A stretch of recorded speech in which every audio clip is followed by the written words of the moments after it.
नमस्कार सभी साथियों को, मेरा नाम है जुगनू छिल्लर। आज की वीडियो में हम आपको एक ऐसा कोल्लू दिखाएंगे जो नई तकनीक के साथ बना हुआ है, लेकिन जो उसका तरीका है तेल निकालने का वो पुराने वाला तरीका है। अगर आज से 100 साल पहले की हम बात करें, जब उस टाइम पे इतनी ज़्यादा तकनीक नहीं थी, तो उस टाइम पे कुछ इस तरह के कोल्लू होते थे, लेकिन वो चलते थे बैलों से। और उनके जो राउंड होते थे 1 मिनट में वो 3 से 4 राउंड पूरे करता था। उसी सिस्टम के ऊपर ये चीज़ है वो बनाई गई है। उसी चीज़ को ध्यान में रखते हुए यहाँ पे स्क्रीन एक छोटी सी दिखाई दे रही होगी, इसके ऊपर 4 लिखा हुआ है। तो इसका यही मतलब है कि ये जो घूम रहा है ना ये चक्कर, ये 1 मिनट में मात्र 4 राउंड ही पूरे करेगा। और इसके ऊपर आप देख रहे होंगे और भी काफ़ी सारे बटन हैं जो इस पूरे स्पेलर को ये कंट्रोल करते हैं। यहाँ से हम इसकी स्पीड भी कंट्रोल कर सकते हैं।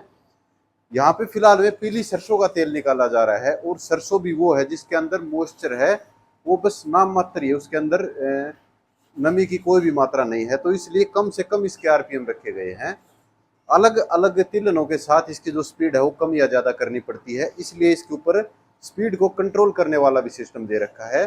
इस पे 1 राउंड से लेकर के 20 राउंड तक की स्पीड है उसको सेट किया जा सकता है। यहाँ पे पीली सरसों का तेल निकाला जा रहा है, और यहाँ पे फिलहाल में आप देख रहे होंगे यहाँ पे नारियल रखा हुआ है। तो इस नारियल का जो तेल है ना वो भी अब निकाला जाएगा इस पिलर के माध्यम से, और स्पीड वही रहेगी लो आरपीएम वाले। कच्ची घानी तेल हमने बहुत ज़्यादा सुना है, और बड़ी बड़ी जितनी भी ब्रांड है ना, सबसे पहले एक ही चीज़ वो बोलते हैं, कच्ची घानी शुद्ध तेल। चाहे सरसों का हो चाहे किसी भी तिलहन का हो, सबसे पहले वो कच्ची घानी लगाते हैं।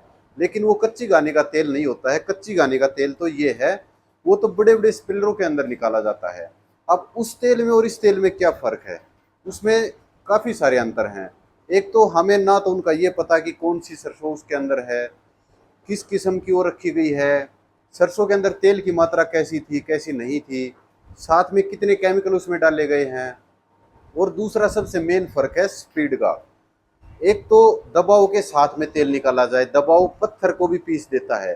तो ये तो सरसों है, इसके सरसों के अंदर जितने भी तेल के अंदर गुण होते हैं ना, वो सारे के सारे नष्ट हो जाते हैं, क्योंकि सरसों का तेल इतना ज़्यादा गर्म हो जाता है उस दबाव के कारण।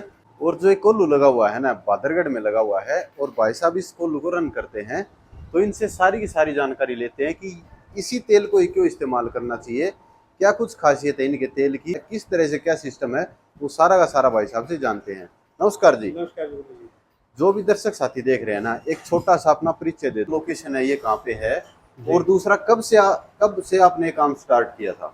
जुगनू जी, सबसे पहले तो आपका बहुत बहुत धन्यवाद। आपने ये एक छोटा सा सेटअप जो आपने कवर करने का प्रयास किया, और हमारे ऊपर ये एक आभार है, क्योंकि जो हमारा ट्रेडिशनल मेथड है उसको आप अप्रिशिएट कर रहे हैं, और अप्रिशिएट के माध्यम से दर्शकों तक भी पहुंचा रहे हैं कि भी ये जो हमारे ट्रेडिशनल मेथड था वो किस प्रकार हमारे यहाँ तेल निकलता था।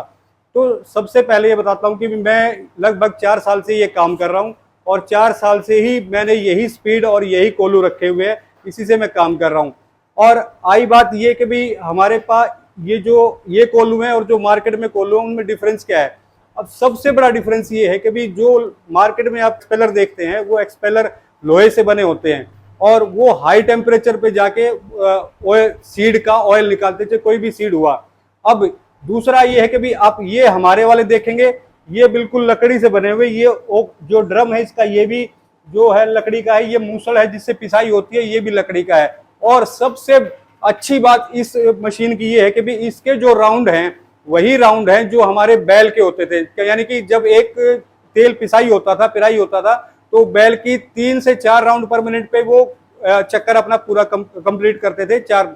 तो इसके जो राउंड हमने रखे हैं वो 4 राउंड पर मिनट रखा है, वो बैल वाली ही स्पीड हमने इसको मेंटेन करके रखी है। इसी कारण जो है हमारे ऑयल की डिमांड जो है काफी रहती है, क्योंकि इसका जो न्यूट्रिशन वैल्यू है, अरोमा है, वो मेंटेन रहता है, बिल्कुल नेचुरल रहता है। और जो मार्केट का जो एक्सपेलर वाला तेल होता है वो हाई हीट पे निकल के उसका कलर में भी डिफरेंस आ जाता है, उसके अरोमा में भी और उसके टेस्ट में भी डिफरेंस आ जाता है।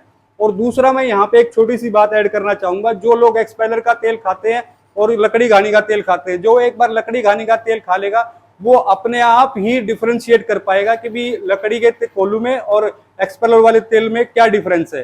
अपने यहाँ पे कौन कौन से तेल निकाले जाते हैं जी?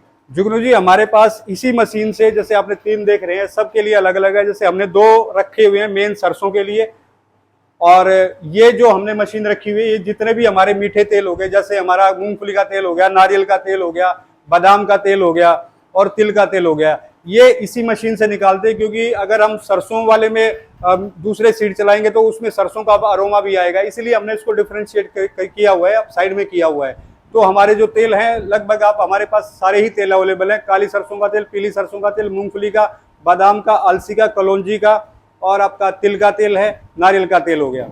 ये हम सब यहीं पे इन्हीं मशीनों के द्वारा निकालते हैं और इसी मेथड से निकालते हैं।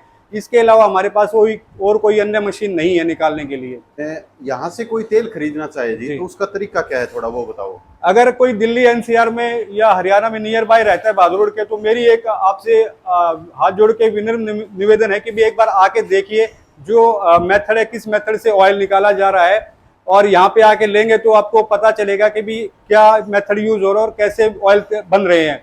और दूसरा ये है कि भी आप हमारे से हमारी वेबसाइट के थ्रू kalyanakarioil.com हमारी वेबसाइट है, उसके थ्रू आप ऑल ओवर इंडिया डिलीवरी पा सकते हैं।